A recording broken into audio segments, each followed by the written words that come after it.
Trenutno v naši hiši živimo 3 generacije pa mladih. Moja tašča, jaz in moja snaha. Nobena ni iz profesije gostinstva, ampak vse smo se tej dejavnosti pač na nek način priučile. Vedno je naša družina Repovž imela kmetijo. Zelenjava je iz našega okolja. Če ni iz našega vrta, je od naših kmetov. Vedno pri naši hiši smo trajnostno pač delovali. Samo si tega nismo tako zavedali, kot se zavedamo danes.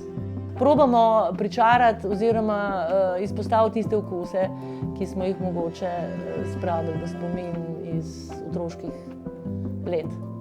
To se mi zdi, da je navdih. Največ ga črpamo v bistvu iz našega okolja, iz kakšnih starih receptur, iz hrane, ki jo vsak dan uživamo, pa jo imamo radi sami.